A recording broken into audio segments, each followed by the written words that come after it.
Prabhas project కే కల్కి 2898 AD విడుదలపై clarity ఇచ్చేశారు. మే 9న విడుదల చేస్తామని ప్రకటించారు. కానీ ఇప్పుడు ఎన్నికల షెడ్యూల్ వచ్చింది. 2 తెలుగు రాష్ట్రాల్లో మే 13న పోలింగ్ ఉంది. జూన్ 4న ఎన్నికల ఫలితాలు వెలువడనున్నాయి. ఇలా ఎన్నికల హడావిడి ఉన్నప్పుడు తన ప్రతిష్టాత్మక చిత్రాన్ని అశ్వనీదత్ విడుదల చేసేందుకు సుముఖత వ్యక్తం చేయడు.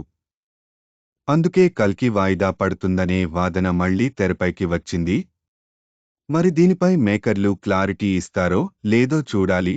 ఇదిలా ఉంటే గ్యాంగ్స్ ఆఫ్ గోదావరి మాత్రం కొత్త డేట్ను వేసింది.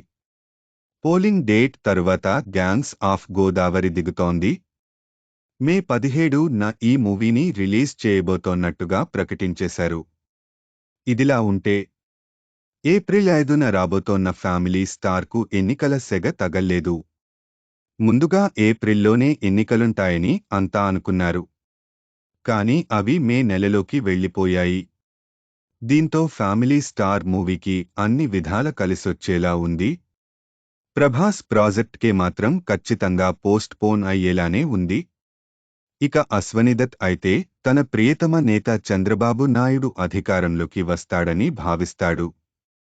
ఒకవేళ అలా అయితే తన ప్రాజెక్ట్కే సినిమాకు ఎదురన్నది ఉండదు. ఇష్టారీతిన టికెట్ రేట్లు పెంచుకునే సౌలభ్యం కూడా ఉంటుంది.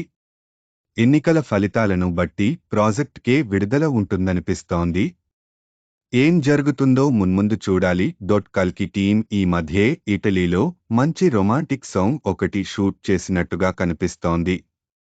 ప్రభాస్, దిశా పటానీల మీద నాగ్ అశ్విన్ ఇటలీలో పాటను చిత్రీకరించాడు.